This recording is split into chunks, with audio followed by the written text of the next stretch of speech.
আসসালামু আলাইকুম বন্ধুরা, আজকের প্রশ্ন হল দ্রুত বীর্যপাত 2 মিনিটে আউট হয়ে যায়। চলুন জেনে নেই।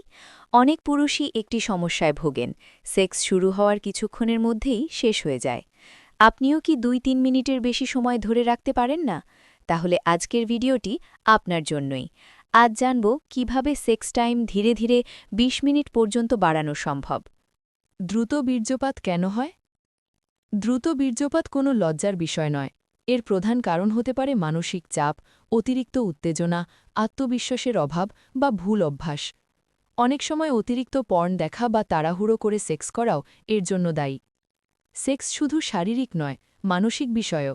ভয়, টেনশন বা দ্রুত শেষ হয়ে যাবে এই চিন্তাই সমস্যা বাড়ায়। সেক্সের আগে গভীর শ্বাস নেওয়া, মন শান্ত রাখা এবং পার্টনারের সাথে কথা বলা খুব জরুরি। উত্তেজনা বাড়লে শ্বাস দ্রুত হয়।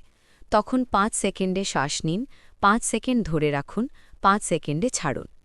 এই পদ্ধতি শরীরের উত্তেজনা নিয়ন্ত্রণে রাখে এবং সময় বাড়াতে সাহায্য করে। এই কৌশলটি খুব কার্যকর। যখন মনে হবে বীর্যপাত হতে যাচ্ছে, তখন কিছুক্ষণ থামুন, উত্তেজনা কমলে আবার শুরু করুন। এভাবে অভ্যেস করলে শরীর নিজে থেকেই কন্ট্রোল শিখে নেয়। শুধু প্রবেশী সেক্স নয়, ফোরপ্লে যত বেশি হবে তত চাপ কমবে। পার্টনারকে খুশি করার দিকে মন দিলে নিজের উপর চাপ কমে এবং সময় স্বাভাবিকভাবেই বাড়ে। পর্যাপ্ত ঘুম, হালকা ব্যায়াম, ধূমপান ও অতিরিক্ত মদ পরিহার সবই গুরুত্বপূর্ণ। স্বাস্থ্য ভালো থাকলে সেক্স টাইমও ভালো হয়। মনে রাখবেন, 2 মিনিট থেকে 20 মিনিট একদিনে হয় না। ধীরে ধীরে অভ্যাস গড়ে তুললে অবশ্যই উন্নতি সম্ভব।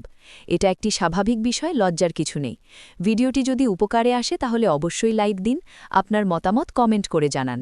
এমন আরও শিক্ষামূলক বাংলা সেক্স টিপস পেতে চ্যানেলটি সাবস্ক্রাইব করুন।